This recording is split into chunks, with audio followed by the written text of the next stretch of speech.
Friends, మనం chest లూజ్‌తో blouse cut చేసుకున్నాం కదండీ! ఇది స్టిచ్ చేసి చూపిస్తాను. అసలు ఎలా కుదురుతుంది ఏంటి అనేది చూపిస్తాను. స్టిచ్చింగ్‌లో కూడా దేని తర్వాత ఏది స్టిచ్ చేసుకోవాలనేది కూడా చూపిస్తానండి. వీడియో మాత్రం స్లిప్ డాట్స్ వేసుకుందామండి. డాట్స్‌కి కింద నుంచి మనకి ఎంత లెంత్ వస్తుందో చూసుకుందాము.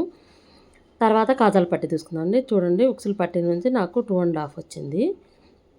ఇటు లెంత్ డాట్స్ ఎంత పొడవుండాలి ఏంటి అనేది ఖర్చుతో సహా తీసుకోవాలండి. డాట్స్ ఎంత పొడవుండాలి అనేది కూడా తీసేసుకోవాలండి.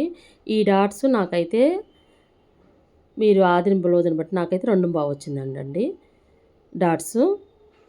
ఖర్చుతో సహా తీసేసుకున్నామండి కిందకి. అట్లానే మనం కాజాల పట్టీ నుంచి కూడా తీసేసుకుంటున్నామండి. కాజాల పట్టీ నాకు 2:30 వచ్చిందండి. అంటే ఉక్సుల పట్టీకి కాజాల పట్టీకి బ్లౌజ్ మెజర్మెంట్‌లో ఒక పావించి అయితే తేడా వచ్చిందండి.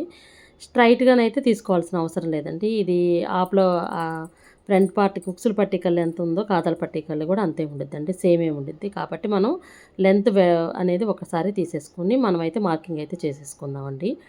ఇవి మార్కింగ్ అనేది మీకు తెలుసుకోవడానికి నేను చూపిస్తున్నానండి. ఇక్కడైతే నేను 1½ పెట్టుకుంటున్నానండి. ఎందుకంటే కొంచెం పెద్ద సైజు బ్లౌజ్ కాబట్టి షేపు కూడా కొంచెం ఫ్రీగా రావటానికి నేను 1½ అయితే పెట్టుకుంటున్నాను. చిన్న సైజు బ్లౌజులకైతే తక్కువ పెట్టుకోవచ్చు.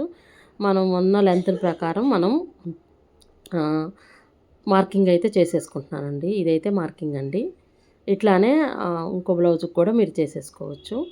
ఇలా కాకుండా మామూలుగా జాకెట్ మీద పెట్టేసి ఆదికి ఎలా స్టిచ్ చేసుకోవాలనేది కూడా చూపిస్తున్నానండి. ఇప్పుడు మధ్యకి ఫోల్డ్ చేసుకోండి. ఒక 1 ఇంచ్ ఇటు మార్కింగ్ చేసుకున్న కాడ నుంచి 1 ఇంచ్ గ్యాప్తో మనం తీసేసుకోండి. మధ్యకి ఫోల్డ్ చేసుకొని ముందైతే లైన్స్ అయితే వేసేసుకుందాము. ఇది ఎప్పుడైనా మనకి అక్కడ డాట్స్ కాడ నుంచి డాట్స్‌కి మనకి లెంత్ అనేది కొంచెం డిఫరెంట్. ఒక 1 ఇంచ్ అయినా గ్యాప్ ఉండాలండి. దగ్గర దాకా తీసుకొని రాకూడదు. చూసారా నేను ఎట్లా ఫోల్డింగ్ చేశానో అక్కడ నుంచి సైడ్ నుంచి. అట్లానే మనం కూడా మళ్ళీ మార్కింగ్ అయితే చేసేసుకుందామండి. స్ట్రైట్ లైన్ గీసేసుకుంటే మీకు తెలియటానికని ఇది మార్కింగ్ చేస్తున్నాను. నాకైతే అవసరం లేదు కూడా. అయితే ఉంచుకొని ఉంటే మనకి కరెక్ట్‌గా వచ్చేసిద్దండి. ఇది మీరు వీడియోని పూర్తిగా చూడండి. ఎందుకంటే మన మార్కింగ్‌లో ఎక్కడ ఎలా మనం ఫస్ట్ ఏది స్టార్ట్ చేయాలి, తర్వాత ఏది స్టార్ట్ చేయాలో తెలిసిపోయిద్దండి. కొంచెం రఫ్ చేసుకొని ముందు క్రాస్‌గా తీసేసుకుంటే మనకు సరిపోయిద్దండి. వేసేసేసి